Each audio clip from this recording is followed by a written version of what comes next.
makes a world go round. Money makes a world go round. Money makes a world go round. It makes a world go round. Money makes a world go round. It makes a world go round.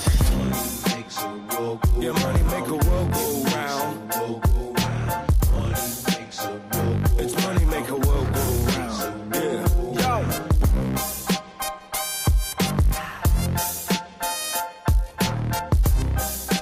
Conrad, What's up, dude?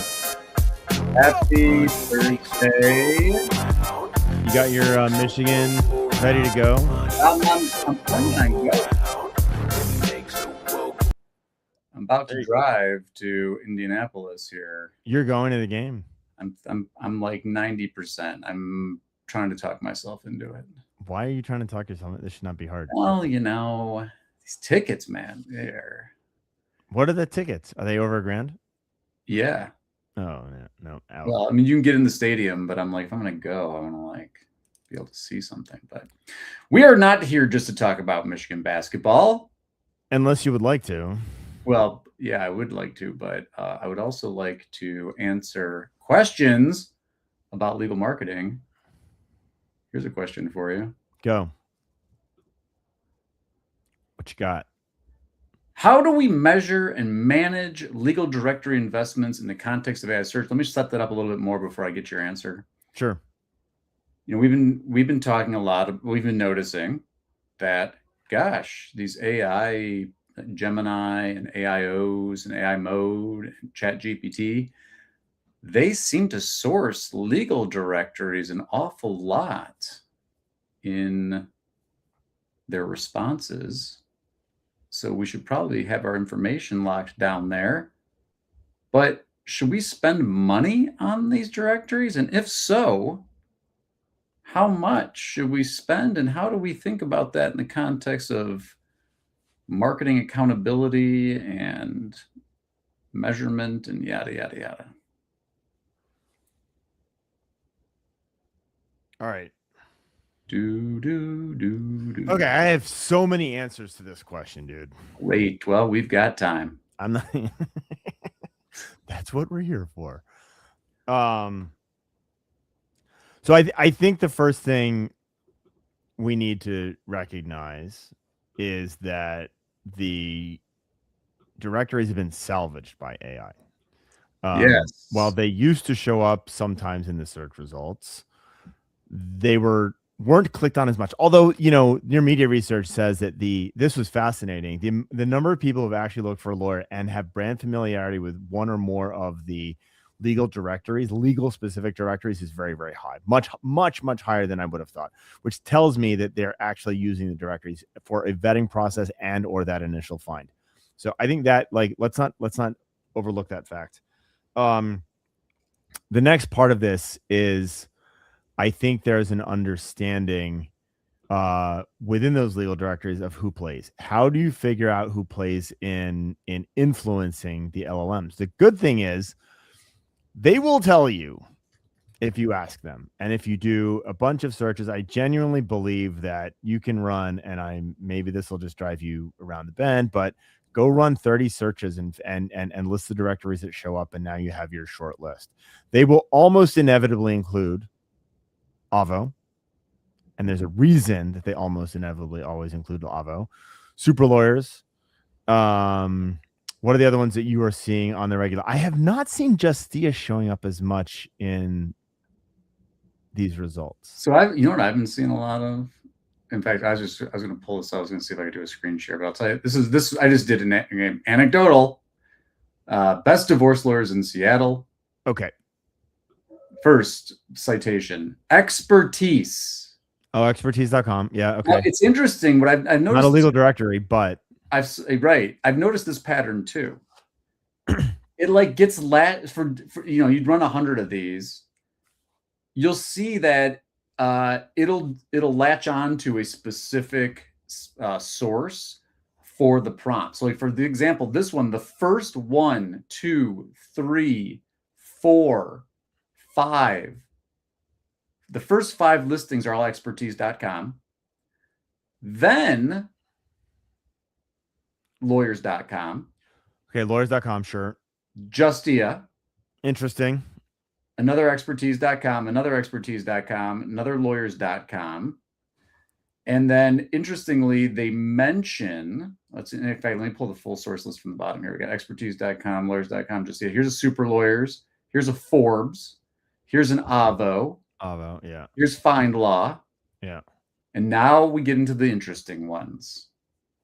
10 best divorce lawyers in Seattle list from Thurvo and On Top List and Doyle's Guide. So this is where my answer goes. Understand that if you move your frame rate away from the SEO world, which was dominated by watch Gyi barf in his mouth a little bit, domain rank. And understand that this is a semantic approach as opposed to a link authority approach. And semantic means that those resources that have a language relationship with what you are looking for are going to surface well, which is why something that has something like expertise, the first one that you mentioned, was best. Another reason that I think Avvo was well positioned for this is because Avvo, the whole Avvo rating was ranking people on a scale of 1 to 10. That is something that a computer can semantically understand. What you're missing, what's not here, interestingly, is there's not a lot of stuff that does not have a semantic relationship to a superlative like best or top. And I think that is a fundamental shift in understanding how SEO and AI optimization function, because there is a larger semantic impact that's being felt. Having said that, the best way to figure out where the directories that you should pay attention to and maybe pay for are run that results over and over and over again, and do it over a period of months, blah blah blah, with synthetic queries, with a bunch. Yeah, so like you're gonna start to see some levels of patterns. However, the question specifically, Gyi, you asked, is should I pay for this? Right. And so the answer to that question is going to come back again to the semantic approach to understanding what these websites, which that's all they are saying. So let me give a couple of examples. If you cannot get on the best lawyers list without paying for it, you will never be semantically equated to being a best lawyer from that individual source, right? Another example, let's say, and I don't think they do this anymore, or if they never did this, let's say with Avvo, you have to pay for the privilege to answer questions, right? Where you can showcase your expertise on an individual topic.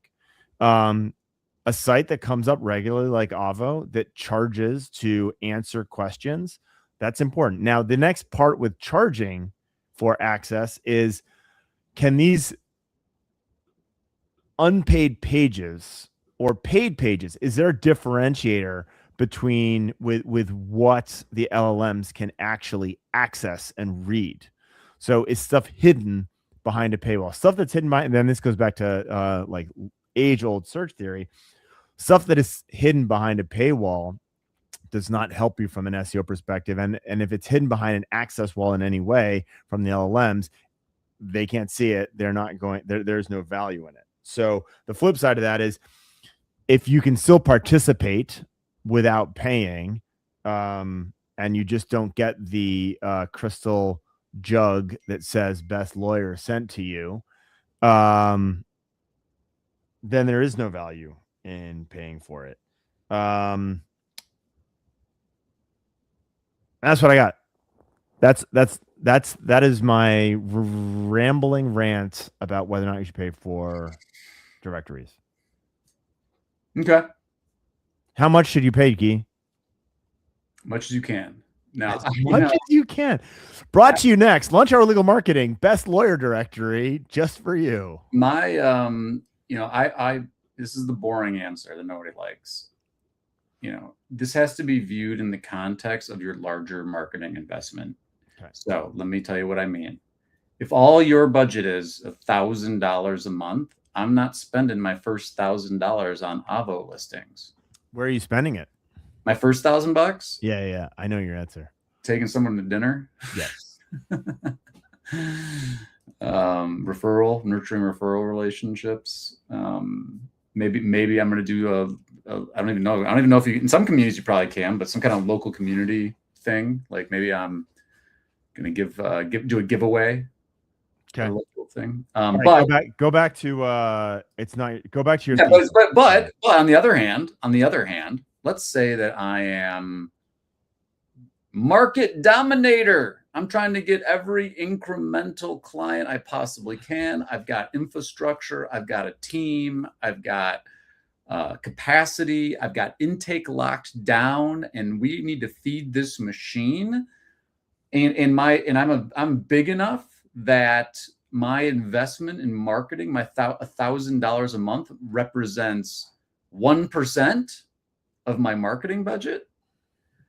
Then I would say, okay, let's give this a try. And then again, I think, I don't know if you said that in your first response, you talked about it in the prep for office hours, is that to a large extent, here's the traditional methods. We'd be like, all right, throw a call tracking number on there, see if it's actually generating leads.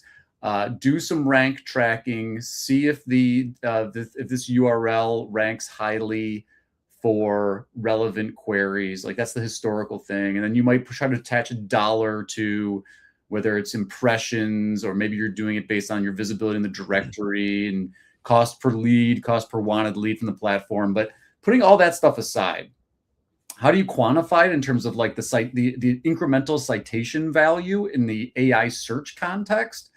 You can't measure that. And so I'd be like, what is the Gyi, why can't you measure that? Come on, I'm seeing these measurements all the time. Why can't you measure that? Measure what? Measure the impact of another page in a directory that you paid for on your visibility in AI search. I'm going to show that my visibility in AI search is going up and to the right, Gyi. My agency is sending me that graph. It must be true. Go listen to our next episode of Lunch Hour Legal Marketing, because we just literally talked about this. Let me ask you a question. This is a genuine question. It's not Socratic. You talked about your first $1,000. Mm-hmm. I suspect in legal, a directory listing, not that valuable. A single directory listing. I think. For what purpose? For what purpose? To get those visibility scores up in my reporting from my agency, dude. Well, and in fact, the thing that I have not studied this to any statistical significance. So maybe this is a project for you guys, or maybe this is a near media project, or I don't know, somebody. I would like to see what is the incremental impact of visibility. You pick your scoring methodology of additional investment beyond the base investment of making sure your profiles are accurate, complete, blah blah blah. This is the right question, and I think so. I actually wrote down investments and time. Yeah. Right. So he did not say dollar, or she did not say dollar investments. The question was investments. Mm-hmm. And I do believe that unless there is a barrier to visibility, there's no, unless money is the barrier to visibility, there's no value in spending extra money, right? So what do I mean by that? Like, again, if you can't be on the best lawyer list because you don't pay your way onto it, like, that's something I would consider. That's something that seems to be important. If you get more pages, if you get more access, if there's more content that you can actually deliver that's tied to your brand on one of these directories, I think there may be value in paying. Now I'm giving Avo how to fleece you for more money right now. But I think those things are important. But I guess my mega point, even funnier for those who've been listening, is this is an everywhere. It's not an everywhere thing, but it's not a one place thing.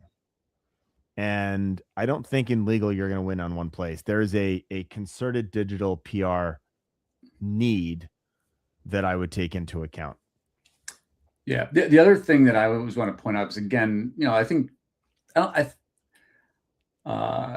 most people in our world would probably agree that at least the base level citation information, completing profiles and things like that on the major legal directories, just the free organic profiles, net, I think most people would agree you should do those, right? You should make sure that your firm's there. You got it filled out for attorneys, you got it for office, all the information you can add. Feed the machine those major business directories. Okay. But then you see stuff like this. So here's an example. This is Best Divorce Lawyers in Chicago. This is an AI overview that I clicked into. Yeah. And you get these like bestdivorcelawyerschicago.com. Yeah. And you look at this and you're like, okay, this is garbage. This isn't real. But this goes to my semantic point. Yep. You come down here and then you look at it and you're like, oh, this is this writer's the market researcher and there's an editor and Dan Moore. These are the most generic names. Alex Johnson and Dan Moore. These people don't exist. Well, so this is the thing that's interesting. And they outline some ranking methodology here. Pay us. And anyway, I don't know enough about this particular site to be able to say anything, but I want to generalize this idea that, and we talked about this on the pod, so that check that out too. John Henson's going to be talking about this at Summit. If you pay somebody to go add you to a list and the list isn't based on anything and they've never used your services, I mean, this is in my view, clear violation of rules of professional conduct and arguably a violation of the FTC rules. And I'm just, this shit's been happening. This has nothing to do with AI. This has been happening forever. I mean, so let me go back to my taken off. It's your point because of the value of the perceived value of these citations. Yeah. This is skyrocketing. These kinds of sites have skyrocketed. I mean, we see it in our own industry where everybody's reviewing themselves and paying to be reviewed on these other sites. And, most of the review, at least in the instances that I can tell, most of these review sites, they've had zero interaction with our business or the businesses that are listed. But Gyi, I'll go back to lawyers of distinction. This shit has existed forever. It is a stain on the legal profession and nothing happens. Nothing happens. I mean, nothing happens. So again, if you believe, that there's zero. So again, I don't advocate this kind of stuff because of the rules of professional conduct stuff, FTC. I think to your point though, like, yes, the risk of an enforcement action against you is extremely low. And the challenge, this is the same challenge we faced for forever, is that for all intents and purposes, this seems to be helping visibility. It doesn't seem to. I mean, we just watched it helping. Like, this is this is why the semantic thing is so fascinating. Unfortunately, the worst directory name would be Pretty Good Lawyers because no one's looking for that. So let me ask you a straight up question, and you can punt if you want. So, you got a divorce law firm in Chicago. You do your reverse engineering. Are you reaching out to bestdivorcelawyerschicago.com to get their pitch on what that costs as a citation or a link? I love how you said you can punt if you want. Gyi just put me on the ethical hot seat here. Yeah, I mean, it's tough because now, or you do your research and you're like, yeah, this is actually, they have, you can debate the methodology, but there's actually a methodology to it. It's real. Well, let me give you the answer as a craven marketer. Yeah. And a pass the buck marketer on everything ethics. Yep. I explain this to my client. We're very, very clear. It's like the old link buying thing, right? You explain it to the client. You're very clear. So my opinion as a craven marketer is, if this is a firm that is investing in the future, that is interested in thinking about AI and has the other assets from an AI to win the AI game to some extent, So that is a presupposition. I don't think most firms fall into that category. This is a tactic that works. They have to know about this. Does this get rolled back? Does it get FTC enforced? Does the bar come after somebody? Very bluntly, I think the likelihood of any of that happening is so unbelievably low that, and I need my client to know that, but I also need them to know that, their competitor across the street works with Gyi, and Gyi is squeaky clean, church boy, choir boy, and is really eager to burn them down to the state bar for being a participant on this list. I'm joking, but like that's your flip side risk. Having said that, the enforcement of anything has been just garbage. Yep. And there's the other thing is it's very easy to put a fig leaf over methodology. Right? Oh, we checked Avo to make sure that you don't have a bar complaint. There's my methodology. Right. I mean, what does the fig leaf on methodology is pretty easy. Now, like the funny thing is, and I'll bring them up again because I can't stand them.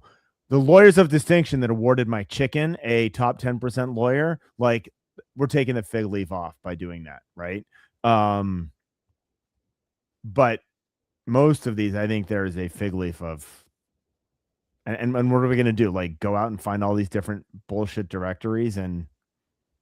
Well, that's where I thought you might take us with that, even outside the context of the ethics thing, is there's no end to this game of trying to chase down citations, and remember, so like let's just say we go back, constructively here. We're like, all right, so we made the suggestion that like maybe you pursue citation sources on sites that show up a ton for prompts that you believe people might be using to find you. So, synthetic prompting, you do that at scale. You get a pattern that shows this percentage of URLs is for these prompts, like, much like we talked about on the upcoming episode of the podcast.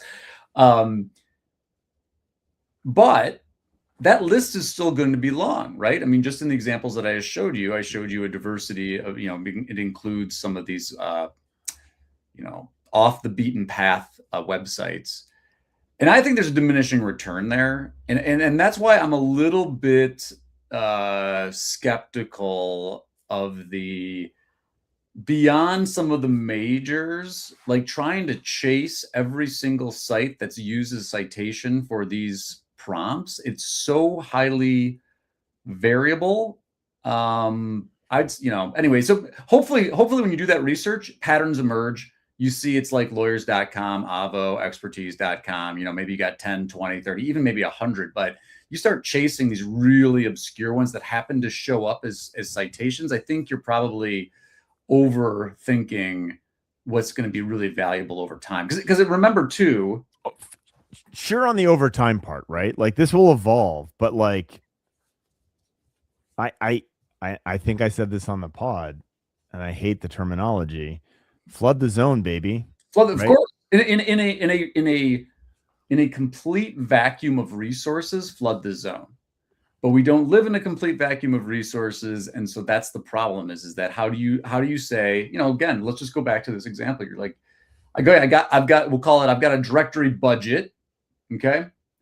How are you deploying it? Like, obviously you can't get on these competitor websites, and you should be also in conjunction working with trying to get your site as a source, right? Sure, you can get on your competitors' sites. You can all five of you good friends get together and say, we're going to be the top 5 and we're all going to write a top 5 list. Yeah. And maybe that's what's going on here. We don't know.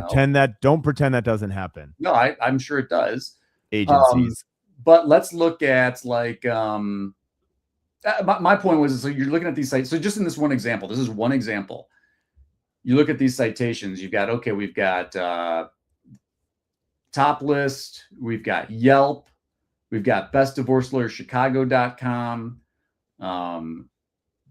This one looks like that's a website. And then we've got fantasticlawyers.com and probably every permutation of something lawyers.com. Yeah. Okay. So you're saying don't chase those down. Well, I'm saying, how do you make decisions about where to spend money?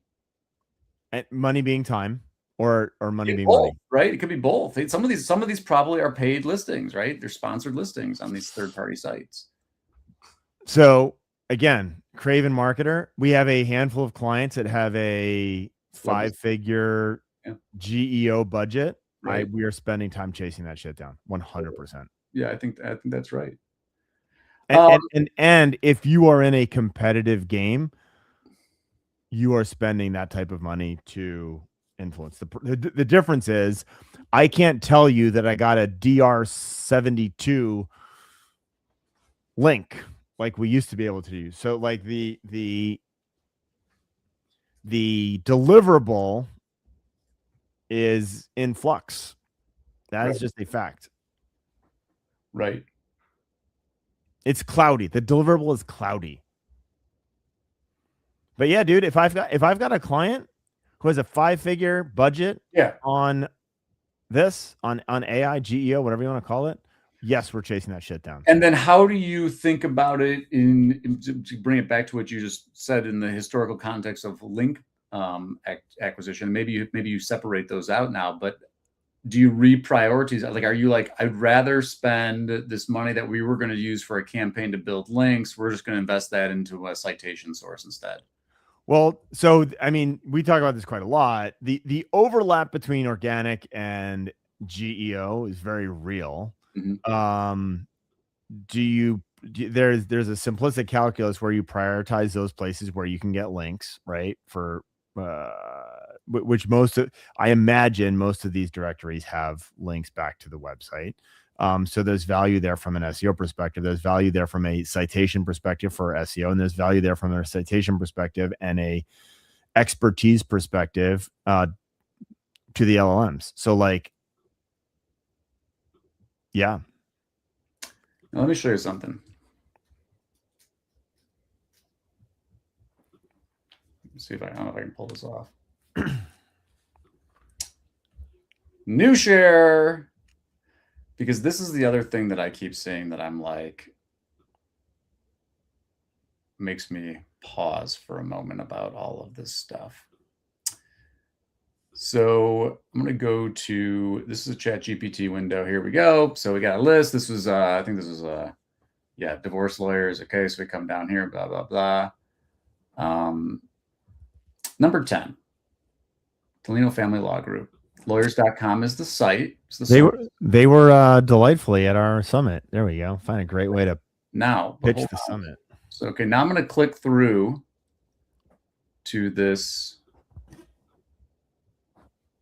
that listing. Okay. So we can actually see that page, right? This is the page that was cited by ChatGPT. There is no Michelle Delino Law Group on this page.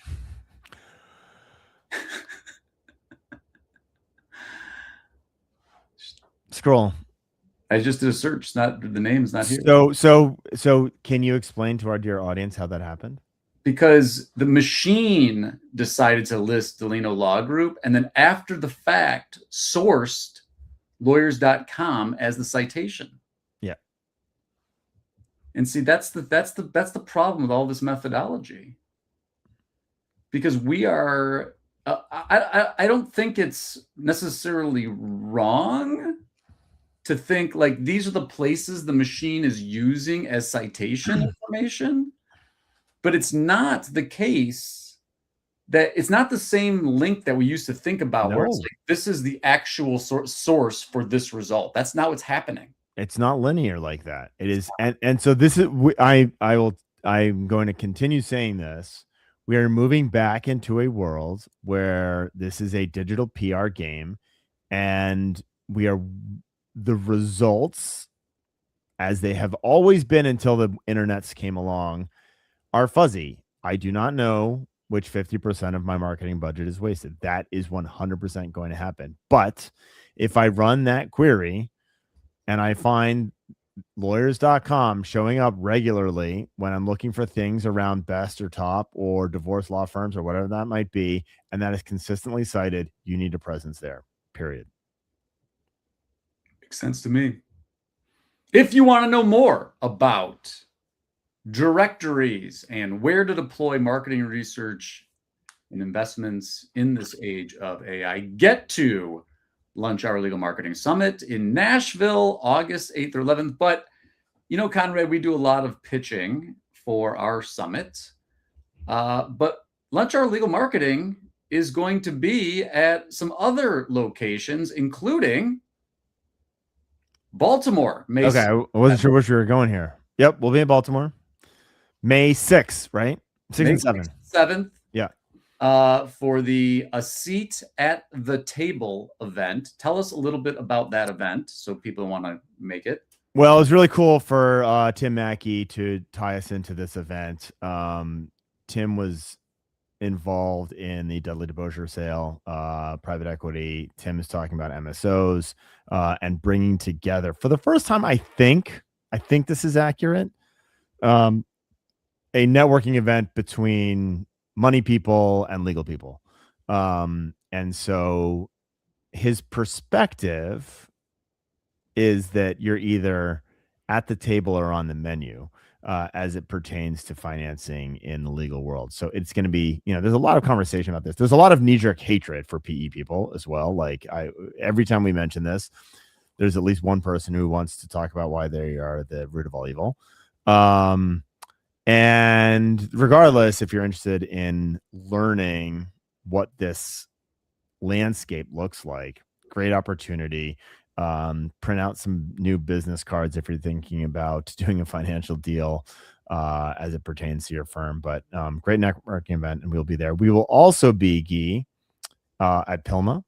So Lunch Hour Legal Marketing will be at PILMA. Please stop by, find Gyi and I. We would love to answer your questions live at PILMA. And we've got fancy new gimbal that I still cannot figure out how to work consistently.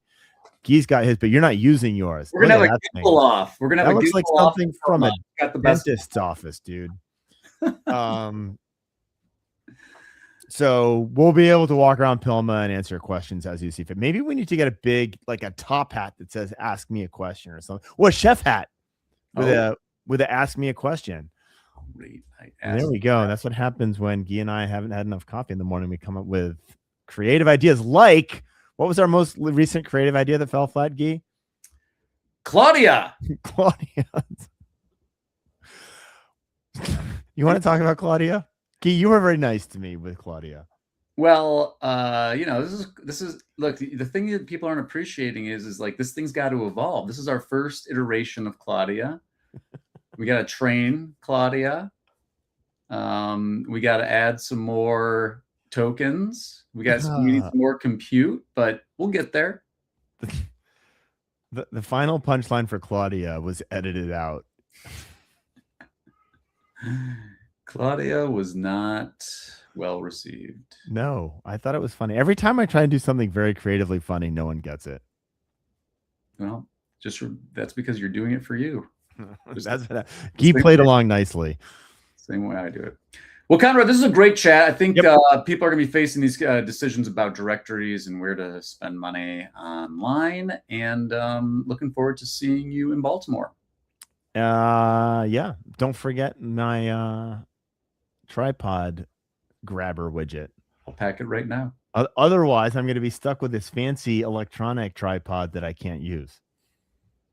Well, you should bring that one anyway. Oh, we're bringing that anyway. But like right now, it is clearly not functional.